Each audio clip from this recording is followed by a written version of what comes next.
নমস্কার বন্ধুরা, WB good নিউজের সকলকে জানাই স্বাগতম।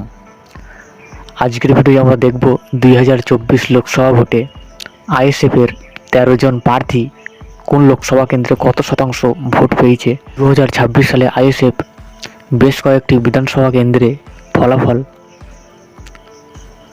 আইএসএফের প্রভাব কিন্তু 2026 সালে পড়তে চলেছে বেশ কয়েকটি বিধানসভা কেন্দ্রে। তো প্রথমে আমরা শুরু করব জয়নগর লোকসভা কেন্দ্র।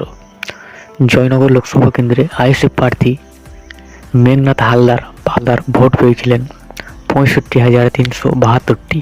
অর্থাৎ আইএসএফ কিন্তু প্রথমবার হালদার 2026-এ কিন্তু যথেষ্ট প্রভাব ফেলতে পারে। পরবর্তী লোকসভা কেন্দ্র যাদবপুর লোকসভা কেন্দ্রে আইএসএফের প্রার্থী ছিলেন নূর আলম খান। অর্থাৎ অল ইন্ডিয়া সেকুলার ফ্রন্টের প্রার্থী ভোট পেয়েছেন 83,362টি। অর্থাৎ নূর আলম খান বেশ কিন্তু প্রভাব রয়েছে। অর্থাৎ ভাঙড় বিধানসভা কেন্দ্রে আইএসএফ এই আসন থেকে ভোট পেয়েছেন। 2026-এ যথেষ্ট প্রভাব রয়েছে ভাঙড় বিধানসভা কেন্দ্রে। পরবর্তী লোকসভা কেন্দ্র উলুবেড়িয়া লোকসভা কেন্দ্রে আইএসএফ প্রার্থী ছিলেন মফাকুরুল ইসলাম। অর্থাৎ অল ইন্ডিয়া সেকুলার ফ্রন্টের প্রার্থী। প্রাপ্ত ভোট 38,991টি ভোট পেয়েছিলেন মফাকুরুল ইসলাম আইএসএফ প্রার্থী। পরবর্তী লোকসভা কেন্দ্র শ্রীরামপুর লোকসভা কেন্দ্রে আইএসএফ প্রার্থী অর্থাৎ বাপি মল্লিক। প্রাপ্ত ভোট 25,677টি।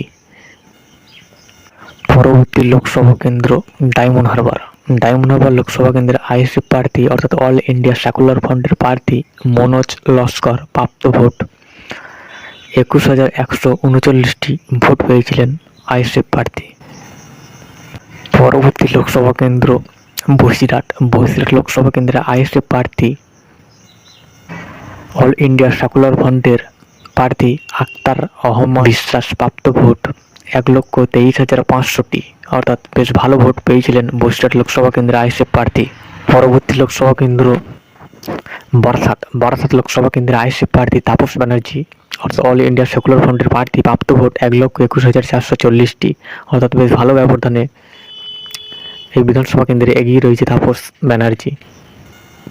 পরবর্তী লোকসভা কেন্দ্র জঙ্গিপুর লোকসভা কেন্দ্রে অল ইন্ডিয়া সেকুলার ফ্রন্টের প্রার্থী শাহজাহান বিশ্বাস। অর্থাৎ আইএসএফ প্রার্থী। প্রাপ্ত ভোট 6,858টি।